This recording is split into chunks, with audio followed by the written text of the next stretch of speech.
live. I don't know what episode we are, but we're back with a special guest. Back in the building. That's it. We got John Marinelli in the building. YBC.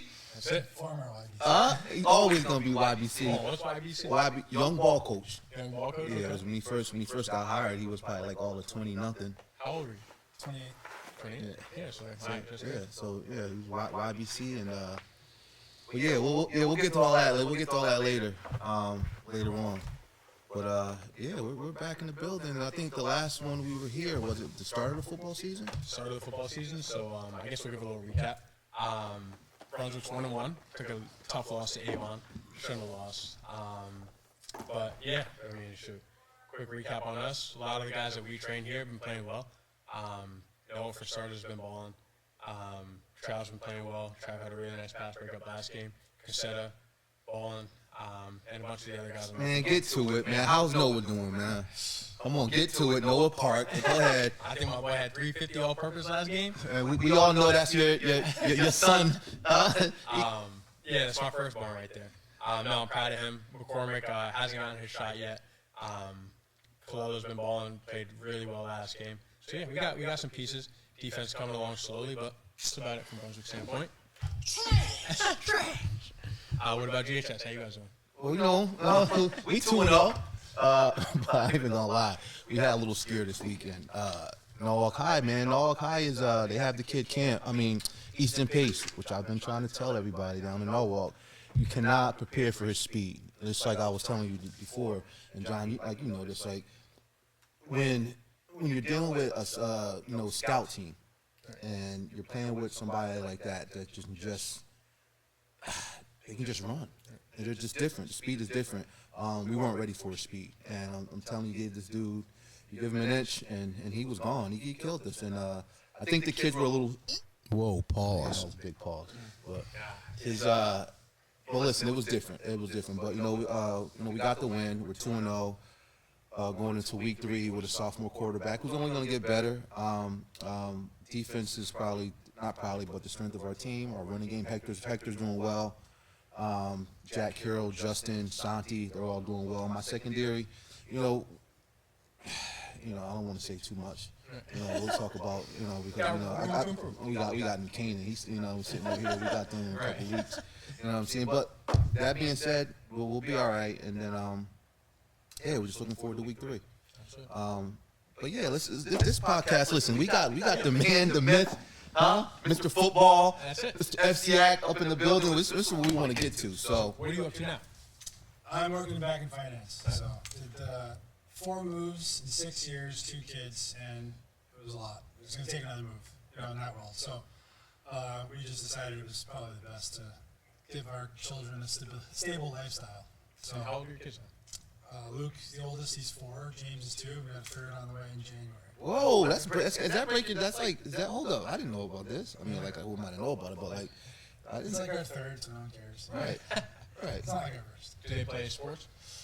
Luke's doing hockey, soccer, and he'll pick up all the other sports as we go. It's flag football at 4 is like, Slow, yeah, I think like 6. I bet it would drive you crazy watching that. Yeah, I'm not coaching it. Yeah.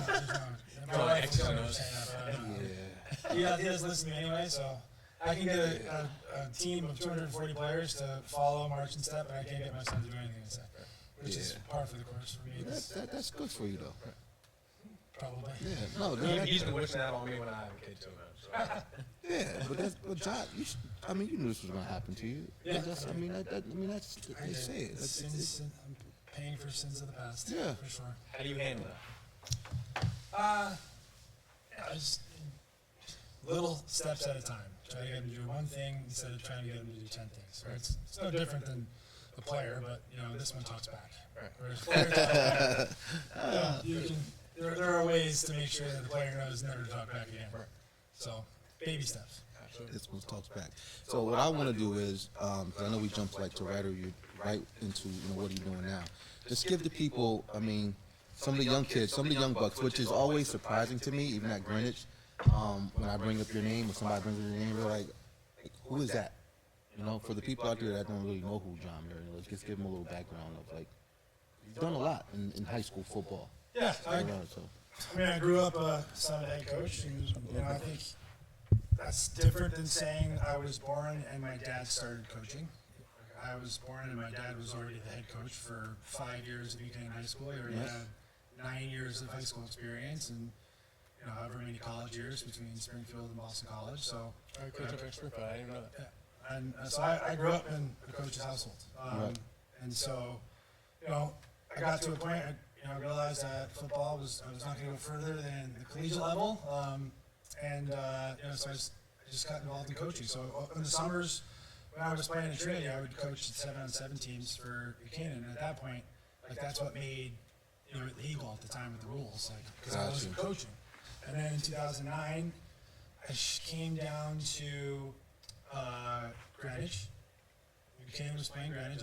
I was a Friday night, so I drove down after we were done with practice, and I got down to the sideline. They were down 14-0, and my dad looks at me and says, "Get your ass in the press box right now." And I was like, "What?" He was like, "Just get up there right now." So a little awkward because the guy who was calling plays all of a sudden was told Johnny's calling plays. So and then ended up my dad called a 2-point conversion at the end to win the game. So that's how I started. Literally mid-season 2009 is when I started coaching. Oh wow! And then was at Buchanan for 5 years, so 2014, and then became the head coach of Greenwich in 15, and left at 18 to go pursue collegiate, and did that for 6 years, and I'm back. Wow! So out of all your experiences, what would you say main difference between college and high school is? Details, and I would say some people are overly obsessed with details, but the detail of the game plan, the detail of what you put in front of kids, the detail of how you language things, the details of practice. You're not wasting a second when you have the player's attention. And so, out of your college experience, what colleges were you at? So we have a gauge. Arizona, Illinois, and UConn. Gotcha. Amongst all those staffs, what would you say stuck out to you in a positive way at one staff, and what stuck out to you in a negative way on another staff? That's a good question. I'll start with the head coaches. Kevin Sumlin's one of the smartest human beings anyone will ever meet. Right? He's like a savant. And what coach was that? He was at Arizona. Okay. And so he was at A&M. And he coached Johnny Manziel, right? Yeah. Okay. Yeah, but just from a game day presence and what he knows, and you're counting possessions. So how many possessions do you get in a game? Number one. So. And then what can you do with those possessions when you're down, especially in the second half?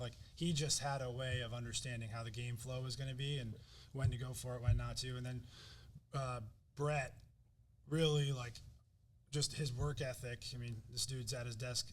He's pissed off that Champaign, Illinois doesn't have a coffee shop that opens at 5 a.m.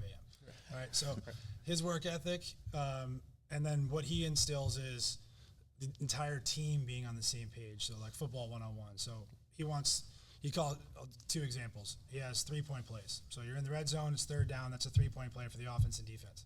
It's 3 points to hold them to 3 points for defense, or it's if you don't get the third down, you only get 3 points for offense. So everybody knows that on the sideline. Go 3-point play, 3-point play. And then the other one is Quattro.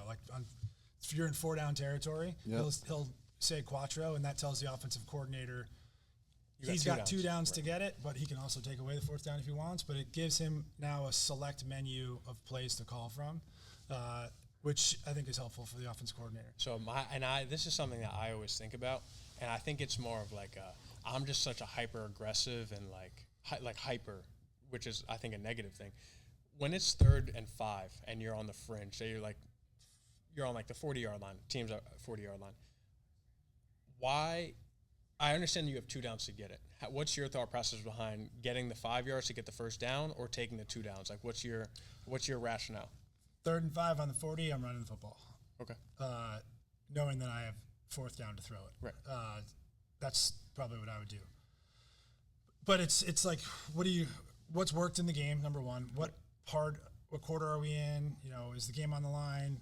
Those are all different scenarios and factors in it. So if it's first quarter, 3rd and 5, and you can be a little bit more. You don't know how the game flow is going to go. Right. It's not always about getting the 5. I think, and I think a lot of quarterbacks need to understand that you can throw a shallow at 3 yards that will get the 4th and 2 remaining. So I would say if you're running quick game, the yardages have to be the sticks. If you're running drop back game, it's just conceptual football. Throw it to open space and let the athletes be athletes. Right. And I would also RPO. Like run the ball doesn't mean I'm running it. Like I RPO everything. So I could say I'm running the ball, but we could be throwing a play side quick game, a backside RPO. It just depends on the concept. Right. Because I always think about it like 3rd and 5. Totally get the aspect of like, yeah, you could run it and you can get 5. I'm always under the impression of like, let's just get this 5 down. It doesn't work. We have another shot at this thing. Because 3rd and 5 is manageable. If we're like 3rd and 8, then yeah, cool, get half. 3rd and 10, yeah, get half. But the 3rd and 5, I don't know. It's such a minute thing to go back and forth about, but always. Yeah, and you're talking about a specific area on the field, too, right? Fringe. So how good's your kicker? Right. What's the score? What's the wins? Right. So many factors into it. Absolutely. So yeah, I guess we'll go into more player based. Who was the best player you ever coached in high school? Who was the best player you ever coached? Best player you ever coached or coached against in high school and college? Well, I mean, I coached Zach Allen, so that's probably a good one to start with. Absolutely. He's been balling. Yeah. He's best defense in the league. And Lucas Niang, who unfortunately tore his ACL with the Commanders. I mean, shoot for him. He went to TCU. He went to TCU. Yeah. Scooter Harrington, who had a cup of water with the Bears. I would say there's not one. Probably the best player I've ever coached is named Kevin McCary. 2010-11 graduate at Buchanan. He was the most dominant wide receiver I've ever seen at the high school level. The Kevin? Yep. Yeah. He has a catch. No, it's like against Ludlow, so it's kind of brings it down a little bit. But he had a catch versus Ludlow on a post route where the ball was thrown behind him, and he's running, to the post, and he completely his head's above his shoulders, and he comes down and he catches it with his fingertips, stays on his feet, and is able to you can't teach that, right? And those kids, the ability to have adjustments, I think that's, you can work on hip mobility, you can work on, eye contact and trying, vision and all that stuff, but the excessive amount that he can adjust is something he's born with. And they put it all together. And you put it all together at the same time. So, but there are a ton of players from Buchanan, from Greenwich. I mean, how could you not talk about Mosey BC, Gavin, Tyson, Eddie Ayuteri? I mean, those guys, some of them are just too short to be looked at as, top level guys, but they're great high school football players. They're great high school football players. And who knows, I still think there's probably 8 guys on the 18 team that could have played Division I football. Right. Some of them did. But I'm talking about FBS football. None of them did. And based on what I've seen in college, this is just, they're, from Connecticut, so we're not going to recruit that. So you have to be, you have to have the size, the length, the speed, or something to come out of here to get looked at until, I went to UConn. Now we started taking kids like Cam Edwards who, he balled out yesterday or Saturday. He's balling out since he got a shot. He's been balling out. There's a chip on the shoulders of athletes from here because of what I just said. Right. And when they get the opportunity, and because they're well coached, and because they're in programs that, have a lifting program, have an off-season program, the coaches, at least the good coaches that are staying on top of their academics, that are, when they get a chance from this part of the country. And I'm not talking about prep schools. Brunswick, I don't consider in the prep school category because no one, very few people go live there. It's not a dorm room. They do things year round. So the day schools in the state, I'll put in this category. It's like when you get your chance, because they've already had some level of structure, it's kind of more seamless. Absolutely. To a college program.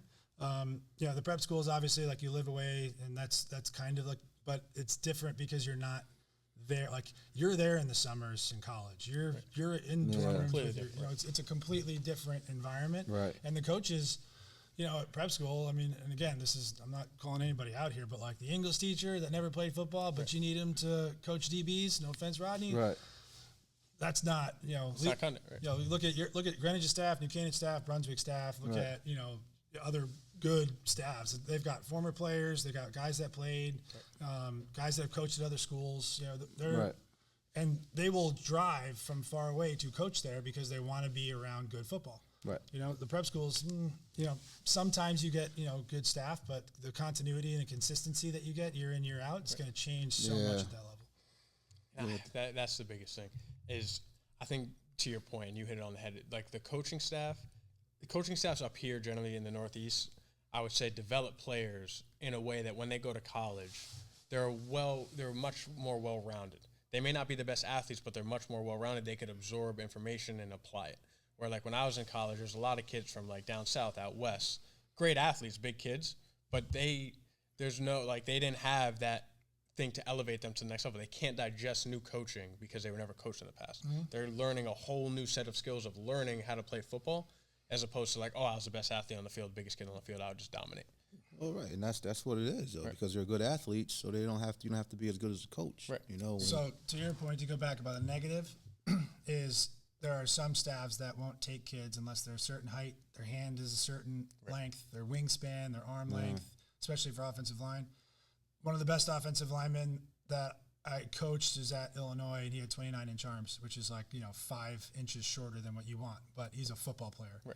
That's the most. Scadaboo for the Giants, he's a football player. Nothing about him will jump off the charts in terms of physical attributes, but the dude is a football player. Inch arms, it might be a little bit smaller. That does everything you want on film, but he just doesn't have the length, the height, the speed, whatever the case are.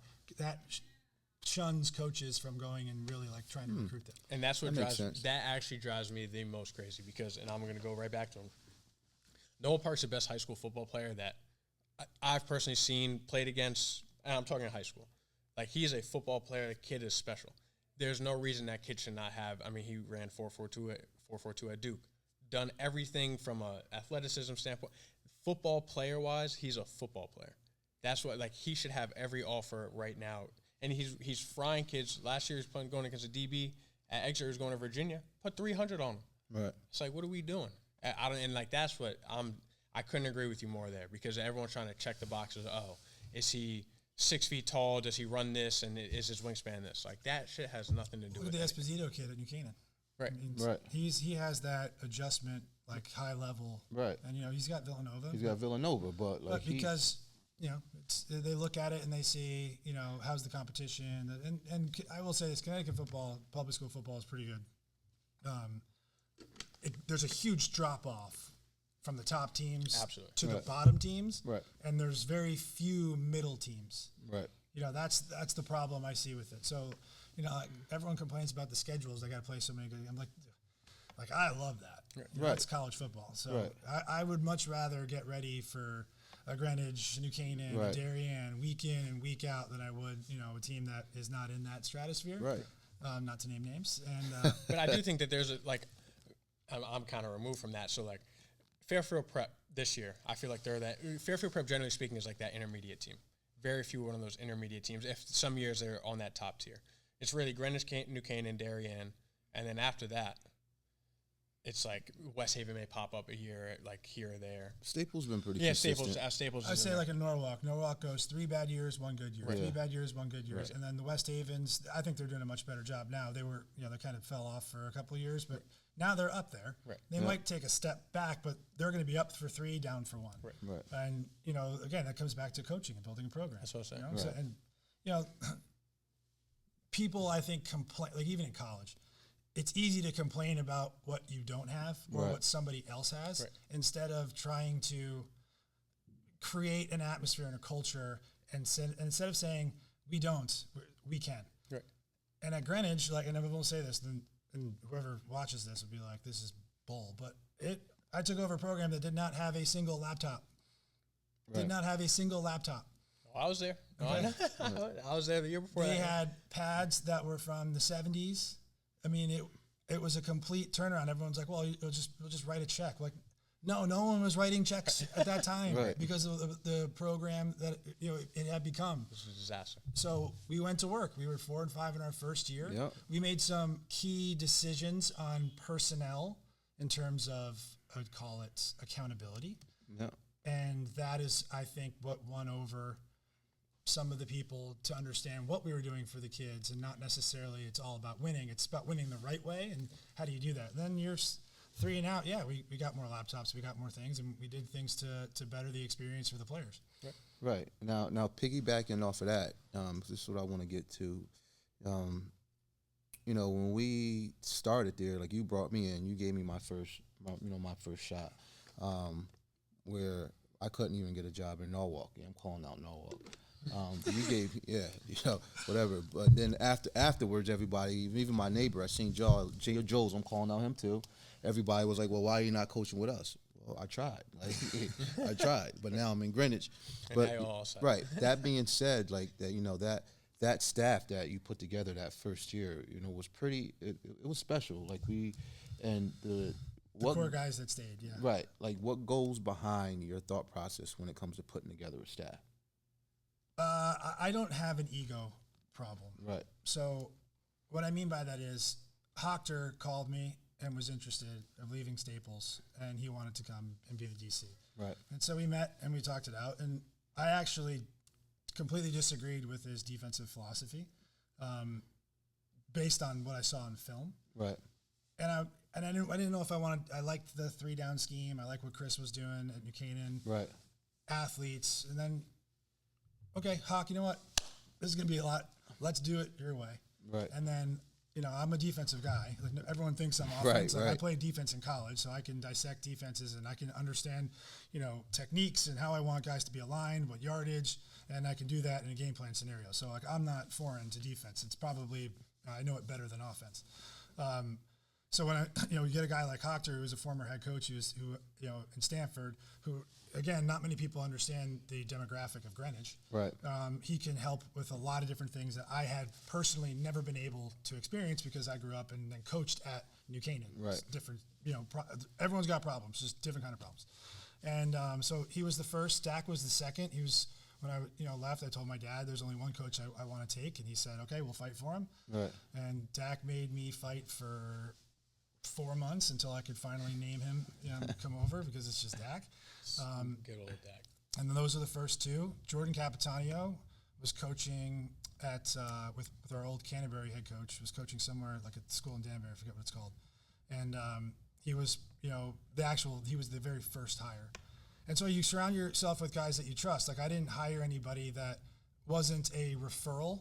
Right. A personal referral or someone that I didn't know personally. So Dak brought you in, right, and we had a conversation about what you wanted to do, and it wasn't about what you knew about football. Right. Like I need to know if the people I'm putting in front of the kids are accountable, they're going to be there every day, and they're not going to do anything stupid. Right. So that's, guys like Brucey Cunningham, like that's what I'm saying, like wealth of knowledge and experience, and I can handle personalities. I can handle Hochter as a head coach. I can handle Bruce. I can handle Dak. I can handle these guys because it's my way.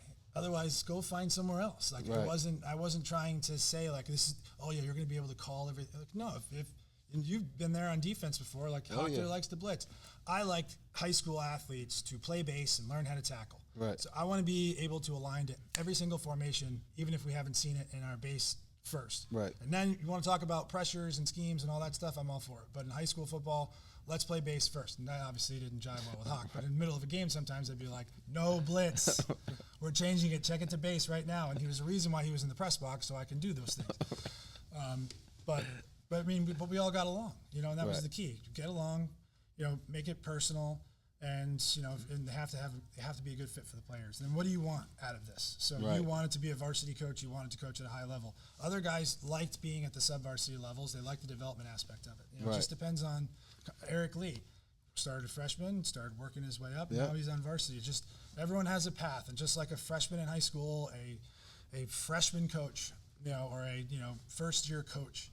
There's a learning curve for everybody involved. Absolutely. Right. Man. And I mean, I think the biggest thing, like you had mentioned, is handling the personalities. Because, like, I think Wayne does a really good job at Brunswick of just like, I mean, I'm a decent sized personality.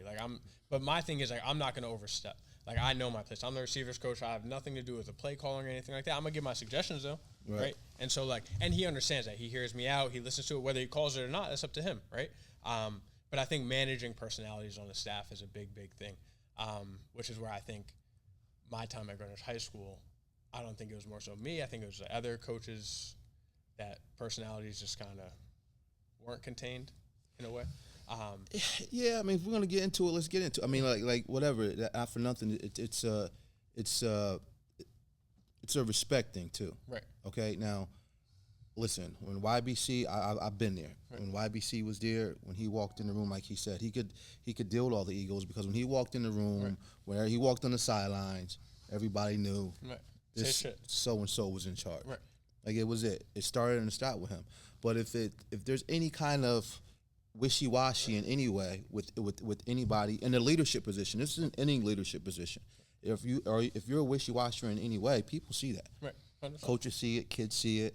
And then people try to, every other people around town see it, and then it's just like you take an inch, take a mile. Right. I think the key is just being consistent. Absolutely. If a kid misses class, is it the same punishment as the last kid that missed class? Right. If a kid mouths off, is it the same punishment? And we as a staff, like I never made a decision without, talking to my coaching staff and going around the room and say, how would you do this? Well, I had some coaches that say, well, I don't think we should do anything because we really need him next week. Right. And it's like, how do you feel about that? I think it's great that they're able to express their opinion. Right. I personally, that's not what I believe. I believe if you build it the right way, then you have to do what's right. And if what's right hurts the team that you're currently coaching, but helps the culture of the entire building, right. then it's not even a conversation piece. Right. So, position coaches get into their guys and who they need. And if I lose Rodney, it's like, who's next? He's a sophomore. He has no experience. So obviously he's going to have some sort of biasy that kid plays. Right. So I don't hold it against him. But they're not the ones that, they could be at a new school next year. Right. So I'm the one that has to carry on the culture of this. So we're going to do things the right way. Right. And we're going to have consistency, whether it's accountability, consistency with, respect, consistency with locker room, everything has to be, steady Eddie, and you need your senior leaders. I think that's the most important thing in the world, senior leaders. You need your senior leaders to do it. And I didn't have cuts. I didn't want to cut anybody, and this goes to the point of, consistency. I knew that some of my best players weren't football first guys. Right. But I knew that the kid who was just playing special teams as a senior was their best friend, and if he didn't play football, there's probably 3 others that would be thinking about not playing. Yeah. So if I wasn't consistent across the board, and that kid who wouldn't get the same treatment as my 3 stars that weren't football first guys, now all of a sudden I lose 3 stars and a special teamer, and now I got to replace all of them. And why? Because we treated people differently. Right. That's if you're a star, I'm not harder on stars. I just kind of ignore them when I'm mad at them. And then they're like, oh man, coach, don't talk to me. Right. It's like, I give them a reason to have a conversation. I don't give them a reason to shut the door in my face. Right. I don't want that interaction. Right. I'd rather be like, when the girlfriend's not talking to you or the wife's not talking to you, it's like, something's up. Yeah. And so I guess that goes into our next question here is, what's one of the hardest and this is for all of us, hardest conversation you ever had to have with one of your players? So not naming names, just I won't name names, everyone knows who it is. I had a quarterback my first year at Greenwich, and I had to bench him for some, let's call it theatrics during a game, and he didn't play quarterback at Greenwich again, but he could have been a really good role player. He could have been he might have started on defense. He would have been a good offensive player. He would have been a 2-way guy. He was athletic, and it was hard to have conversation. He's not playing quarterback, and he wasn't going to play quarterback, but that didn't mean he couldn't have other roles on the team. And, that was a hard conversation to have with him and his father because, I like the kid, and then, you had multiple conversations in which I was recorded without knowing. And I remember that. The reasons why none of those recordings ever came out is because go back to saying the right things and doing the right thing. I meant every word that I said to him, that he could have been a role player and he couldn't have done it, but that was a hard conversation to have with him. And it was hard because I liked the kid. I didn't want him to feel like it was a demotion. It wasn't a demotion, just I needed a better quarterback. I needed somebody that could do what I wanted to do, mentally, physically. I don't have a quarterback type, like some guys recruit the quarterback they want. The tall guy, yeah. I work with what I got, and I felt like I had a future with, Connor Langen, which obviously, paid dividends for us in a large way. And, without all without that sequence of events happening, Gavin Muir and Ranello don't get developed the same way. Right. So everything, it's a domino effect. Right. If you do things the right way, things will work out. In that situation, it worked out. Right. Absolutely. What about you, Howard? I did find out on Twitter from Dave Rudin that he was leaving the school. So then I was like, all right, now I don't feel so bad. But Oh, you didn't even tell me. I remember that. I don't remember all that, but I remember the whole thing though. I sat in those meetings, so yeah. What for me? Toughest conversations. I mean, like, that's what I had. That's what I had YBC for. I just was like, one thing he would always say is, "I just want you guys to coach." Right. But I'm saying, like, did a guy ever come to you like stuff's going on at home, or like, oh, I had to like.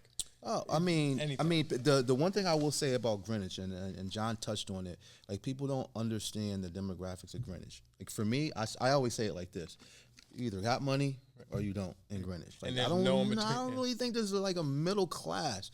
So they're kids. There've been plenty of times where there were kids like who were hungry, who I was driving to get food for, like after practice, and it wasn't even a tough conversation. It was just tough for me to even. The situation was tough for me. Because, you know, I didn't grow up like that. And it's just when you see a kid like that and they're out there, they're practicing and they're doing everything right and they're smiling, but then you realize, like, this kid's don't even know where his next meal is coming from. Right. In Greenwich, right. Kind of caught me off guard. So that was a tough situation. And you probably know who like I'm referring to a little bit. And if not, but it was just tough. It was tough. So, yeah, that was it for me. I think people have to change their outlook on Greenwich because, yes, generally speaking, a lot of upper class, generally white families that have a decent amount of money, right? That's not all of Greenwich by any means. No. But yeah, when I started coaching here is when I found out that there was projects in Greenwich. Right. I had no idea until I started coaching here. And for all those who may live in those projects, let's not get it twisted. It's not like it's like no, but it's low income. Yeah, right. And absolutely. they live paycheck to paycheck, and there's no difference other than the size of their house to the electricians, the plumbers, the construction workers that live in Greenwich. Right. They're no different than the finance guy who commutes to New York City, who lives in a $5 million house but is living paycheck to paycheck, even though he makes a lot of money. He's living a lifestyle, and everyone has different situations, and some people have done very well and they don't have those sorts of problems, but there are no differences between the latter few that I mentioned, and that's what one part about Greenwich I really enjoyed was everybody has different problems, right? And you couldn't bucket it, but ultimately everyone has problems, and being able to, like, we had a community program, the parents were involved, so everyone knew everything about everybody, right? I think GYFL, in my opinion, one of the, if not the best, one of the best youth programs in the country. Why? Because everybody knows each other from every part of Greenwich. Right. And so all of a sudden when you are going to Brunswick or you're going into Greenwich, you have a group of parents that are now rooting for you and know who you are. Right. You don't really, at other towns you get it through FCFL, but it's such a smaller town where it's like, okay, the parents know each other because the kids are on the same team. Right. In Greenwich, you have, third and fourth graders playing with each other on a team of 20 to 30 guys. Yep. And then times that by 5, and then go up every level. That's a lot of football. It's a lot of football. It's a lot of football. And we're gonna have to do a part 2 to this because I want to get into the GYFL thing and expand on that more, but just not today because that's the whole thing. That's the whole thing that we can get into. But yeah, go ahead. I know you have. Off the top, I mean, I feel like, and my girlfriend, she knows, I get phone calls like 3-4 days a week from just people on the team, things that they're going through and stuff like that. In particular, I couldn't like put my finger on one conversation, but I mean, these kids go through a lot, like just from a not playing standpoint, from I feel a lot of pressure, that whole thing. Like, I think especially at Brunswick, I feel like there's a whole nother tier, not just from a self-performance, but from parents and from just like the whole general outlook of like everyone just feels like they're coming down on you hard, from coaching, from parents, from teammates, whatever it may be. I feel like these kids just have a lot of pressure. And it's crazy that it's crazy that you would never think kids from Greenwich would be dealing with like you said, like problems. Everyone thinks that it's just sweet out here for everybody. It's not. I don't care who you are, where you're from. Everyone has their own set of problems. Everyone deals with it in different ways. And I think a lot of kids, since they haven't lived a life of a ton of adversity, like true adversity, like things have kind of gone their way for a lot of periods of time. Mommy or daddy paid for the premier teams, right? And they got playing time because they paid for it. Exactly, right. And so now it's time where it's like, oh, now that's eliminated. Youth sports has created this problem, Right. what you're saying. Yeah. Youth sports has created the problem because everyone goes and the parents pay for a premier team to travel around wherever and play, and it's better competition, and it's this and it's that, or there's college recruiting, and we're talking about youth sports. Right. Or their parents are the coach. And I think if I could bash one thing at GYFL, that would be it, is the parent coaching. Because, yes, I understand it's hard to get coaches, 100%, but that skews so much. In my mind, when I think about, like, if I ever coach with my kids and I need to get other players in the game, I'd be taking my kid out. So I think I'd actually be doing, and that's why we're what's wired the worse same. for my kids. I coach my brother. My brother did not play his 7th grade year. He was a minimum play kid. I'm not going to, just because he's my brother, that does not give him the right to get on the field. Man, you a bad brother. You feel what I'm saying? Like, that's why I agree 100%. Right. Yeah, Crazy. it's a youth sport problem. And I would say if there's coaches coming down on kids, there has to be coaches putting the arm around the kids. Absolutely. There has to be that, 100%. And the coaches that, constantly berate, eventually, and more so now with more kids. It used to be fewer kids blocked it out. They would just take it. They were tougher. Right. Agreed. Even 10 years ago, kids were tougher. And now, from a coaching side, if you're not, you don't have to berate and then put your arm around them right away. Right. Like, if you're trying to get a point across, and I've done this countless times, I come down on somebody, Rod, go talk them up. Right. And then I'll come back in a day or two, and then, the kid's fine. But I do want the kids going home with a little bit of, like, I wonder if coach still likes me. Right. Because I want him to have that adversity. I want him to know what it feels like. Right. And that's, like, I think, like, here, and I think I'm probably the worst corporate. Like, I put these kids through hell in here. Yeah. Intentionally. I put them through adversity, but at the end of the day, we're all friends, right? And I think that's what we do a really, really good job of, is, like, we're kids at heart. So we go out there, like, we always feel like when I'm coaching, I feel like I'm one of the kids. Right. So, like, when I flip the switch and I'm spazzing on them, they're like, okay. Because they know at the end of the day, in 2 minutes, it's going to be all fun and games and we're going to be cool. Because we've earned that. We built up that relationship with them that we can say pretty much whatever we want to them. Whatever. If we get mad, and they're going to run through a wall for us because we built that relationship. One of the best things that, John has taught me, and I still use it to this day, because you don't see it enough, and I look at it sometime and I'm like, damn, like, people don't, some of these coaches have been coaching way longer than me, they don't get it. And he said it, and I don't even know if he'll remember him saying this, but he used to always tell us, he was like, listen, we're always positive on game day. Always. Always positive on game day. And I live by that. Right. Always positive on game day. Not everybody does that. Not everybody believes that. It's too, and people who understand football, when we say the roller coaster of emotions of a football game, you could be up 14-0, and all of a sudden you're down 21-14. Right. Your quarterback could throw an interception. There's so many, like, just waves to a game. You have to be able to manage it. The only way you can manage it and keep the team going forward is positivity. Positivity. And it's constructive. It's not even constructive criticism. It's constructive coaching, so we don't throw the interception again. Or it's like, hey, they were in cover 3. This is what I saw. You didn't see the safety. That's what happened. No big deal. Let's go back out there and next drive. Right. Because if you just berate him, and I'm not going to name names, but if you just berate him, that shit is not going to help anybody. Game day, you're trying to win a game, man. Right. Like, you're trying to win a game. How is it good for anybody to get on somebody in a negative way and then not be able to pick that player up? Right. You might have just lost him mentally for the entire game. And now he goes back and does it again. That's the coach's fault. Like, right. And that's just one of the, and that's just some of the things that you see, and I'll piggyback that with just some coaches just don't even like kids. Like, and I've seen that too, and it's like, I know you like football, you love football, but you gotta like kids a little bit, like, and you know what I mean? Can't just be all football, because it's not about football, especially at the youth level. Right. Definitely in high school, because like you said, there's so much going on. College, you can get away with it. I think college is still even so. You got to be like, if you were to put now with the transfer portal, you better like them, yeah.